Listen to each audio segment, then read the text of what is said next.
Hello, hello, hello. Welcome back to Uncertified Arousement, Episode 2, Zoetis, Pet Medication. So, I have a little story for you guys, and it has nothing to do with the stock, but more so I want to set the expectations of more of what to expect here. So, my very first job was at the zoo gift shop, and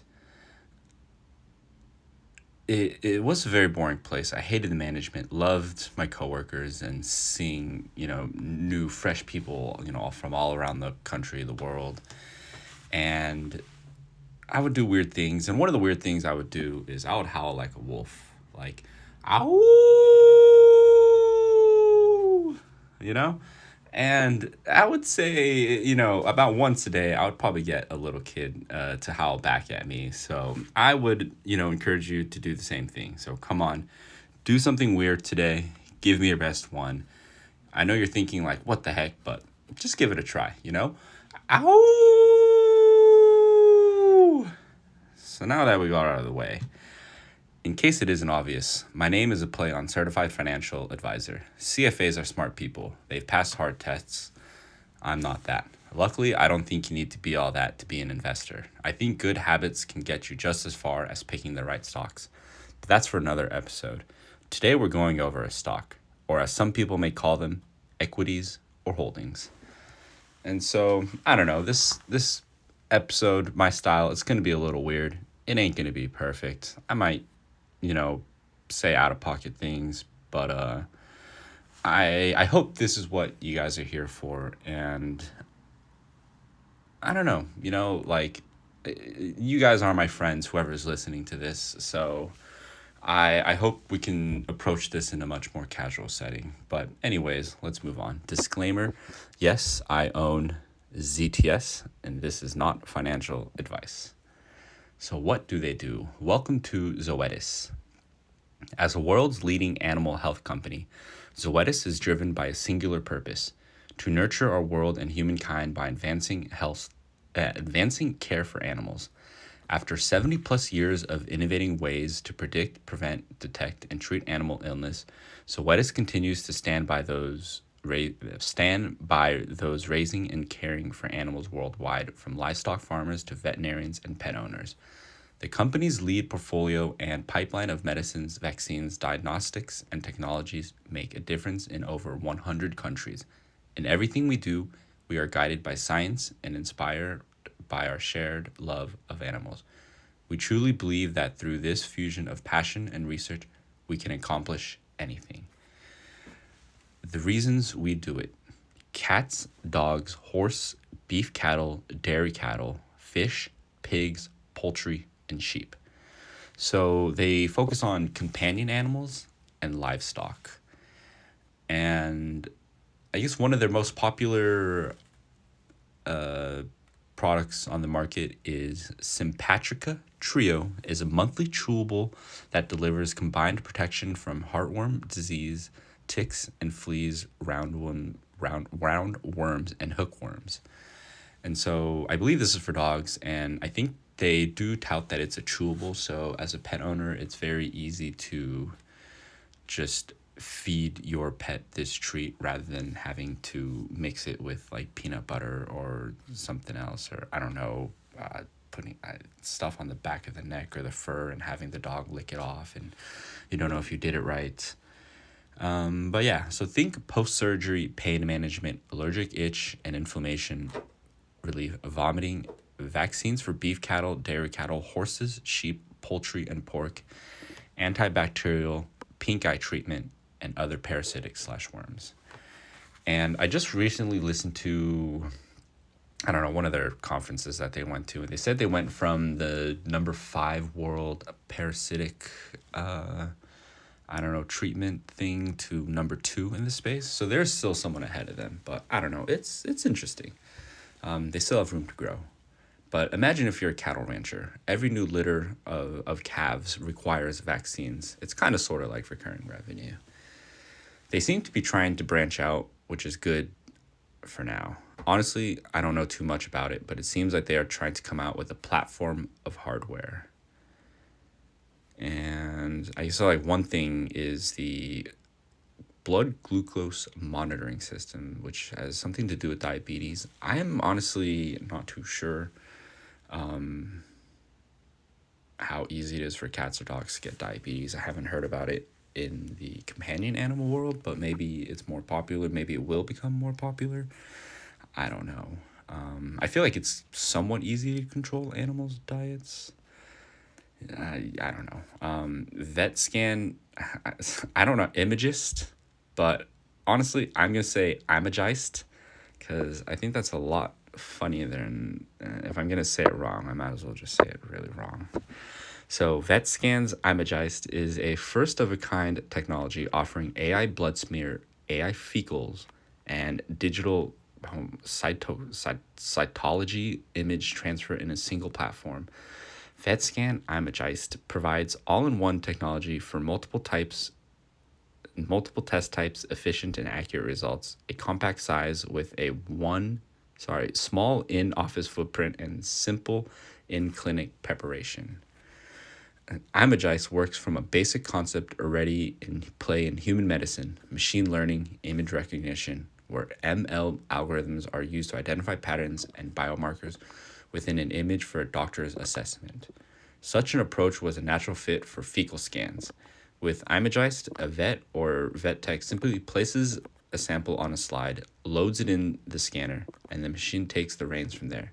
The sample is scanned and uploaded to the cloud as a series of images with as many as 1,200 different fields of view. So,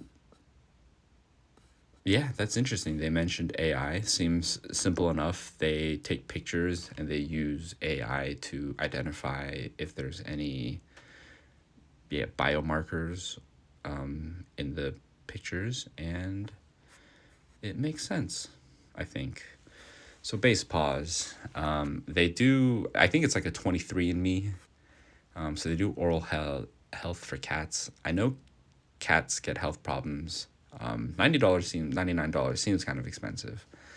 My cats apparently have teeth problems. They need teeth cleanings, and when I went to the vet, they tried to tell me it was $3,000 per cat to clean their teeth, and I was like, holy shit.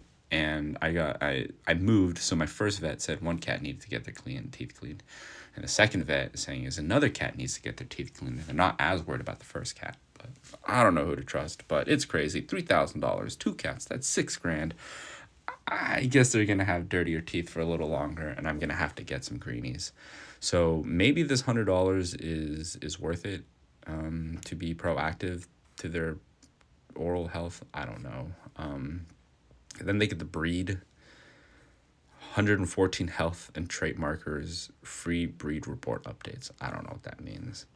Whole genome sequencing, $500. Holy guacamole. 100% DNA decoded. What do they need to sample this? Like a drop of blood? Support from genetic specialists.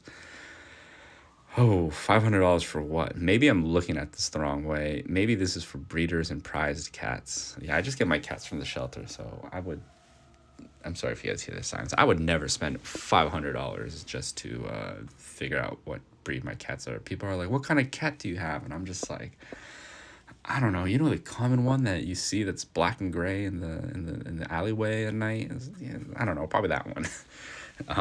So yeah, they have a 4-star review. 77% would recommend to a friend. 88% approve of the CEO. So I think I would kind of agree with this. Obviously, I have to agree because I read it, but there were definitely a good amount of 3 stars and 4-star reviews. 5s were obviously there, but 3 and 4 stars were definitely mixed in. A lot of 3s, and so I think I would, potentially say 4 seems pretty reasonable. Yeah, not the best, but not the worst either. I'd say pretty good. It's a pretty solid place to work at, from my opinion. But I would take all this with a grain of salt. Who knows what kind of people write these reviews. So this is from a Motley Fool article. Zoetis is the world's largest producer of medicine and vaccinations for pets and livestock. It's also been incredibly profitable for its shareholders since its spin-off from Pfizer. Zoetis already impressive profitability stands to continue improving. So they are the number one market position in North America, Latin America, and Asia, alongside the number two spot in Eastern and Western Europe. Zoetis received the first U.S. Food and Drug Administration approval for its monoclonal antibody drugs to treat osteoarthritis 2022 and 2023. It makes sense why they're talking about it so much in their earnings report. They talk about the osteoarthritis and more awareness and marketing, and they think it can be like $1 billion drug. I think. Sorry, excuse me. In the pet world, $100 million drug is a blockbuster thing, and Pfizer believes that this can be a very, very big thing. There's a little more breakdown of their U.S. and international sales. I'm sorry, I'm pausing to give you guys to read it mentally with me because I'm mentally reading this with you guys, I hope. So, taking a look at this, Sympatrica Trio revenue by product is definitely the highest for sure. They got a bunch of other things that are all growing a lot. Interesting, except the last one, Revolution. I think that must be their old. That's international. I think Revolution is their flea medication, but maybe their Sympatrica Trio is taking over those sales, which might be good. But everything else looks really good. I think diagnostics companion animal went from 80 to 87, 9% growth. So it's going to take a few more years to get to 100 million.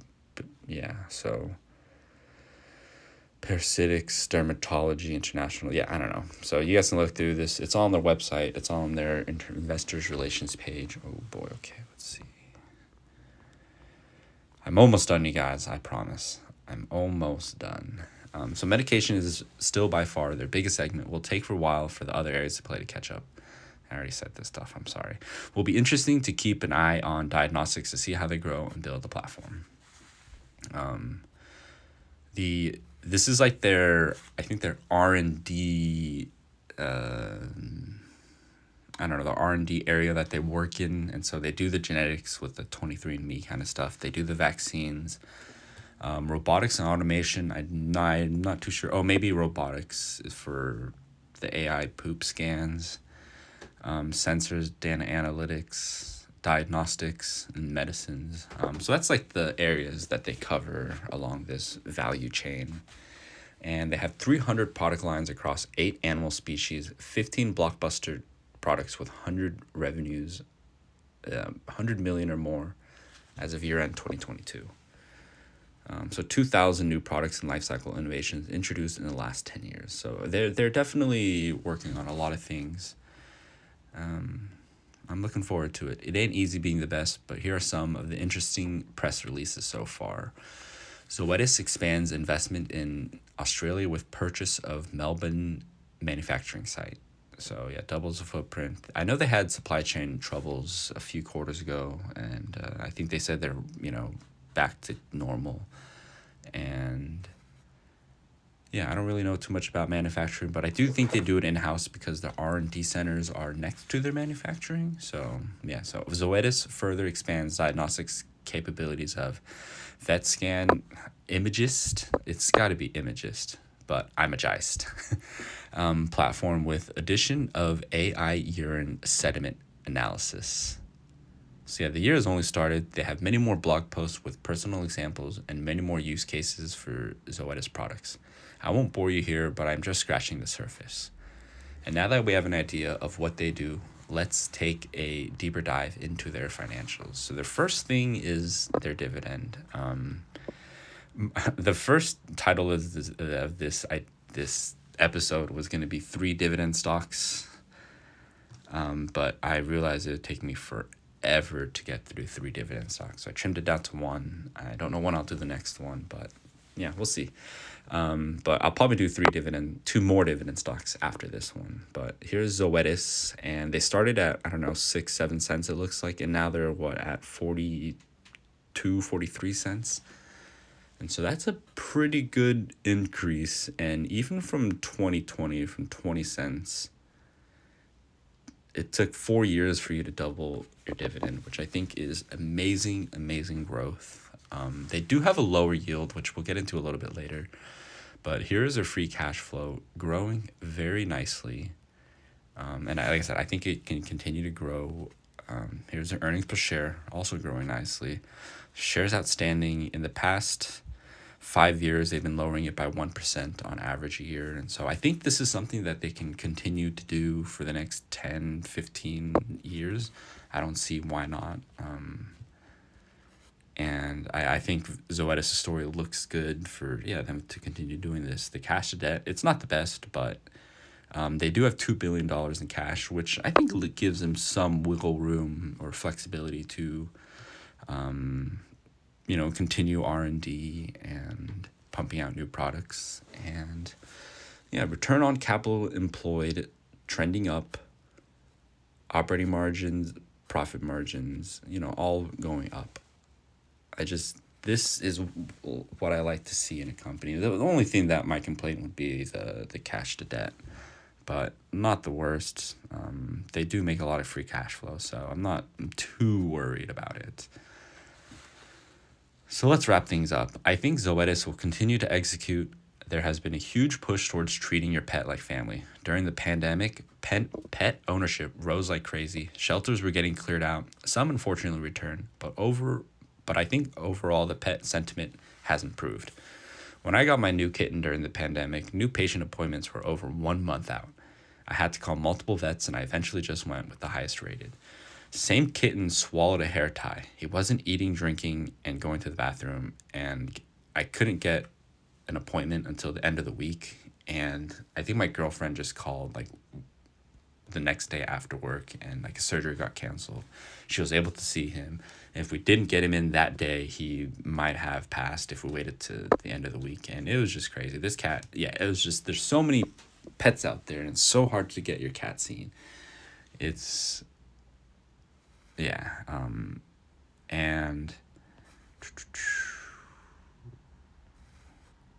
I just moved to Maine, and I think I waited, honestly, almost a little less than a month just to get my cats there, first check-in visit. And I know the population in Maine is a lot of old people, and so I know generally for a lot of things appointments are a while out. So I don't know if that's related to that, but it takes forever to get your animal seen, I feel like, for a vet. Maybe it's for a cat. I don't know. Maybe dogs are much different. Maybe their dogs are more profitable, so vets want to get them in the door. But anyways, I just don't see pet ownership shrinking now or in the near future. I think more people see them as extended family and more likely to bring their pets to the vet and pay up for care/treatment. I just can't see pets going out of style in my lifetime. And so this is the long-term outlook that I want to take. I feel like I can hold this company for 10, 15 years, and I'll be okay if I can't ever sell it, And this is their chart since 2020. I'm not saying it's a buy right now. That's something that you have to decide for yourself. And good luck with that. I don't know. Their dividend is 1%, and their payout ratio is, just under 30%. Which I think is pretty good. That's where they have a lot of room to continue to grow that dividend. And I don't see why they also wouldn't continue to innovate and continue to drive sales to their current products and raise prices and so on. They're 78.15 billion market cap, which I think is in the pretty stable, it's definitely a large cap. And so I think the risk is a little less than my other ideas. And they have all the other stuff. Besides price to earnings, I don't really get what the rest mean. I don't really care. I don't want those metrics to take away from all of this and what the company actually does. So yeah, there we go. There's Zoetis. I hope you guys enjoyed, and until the next episode, I'll see you guys later. Bye. Ow!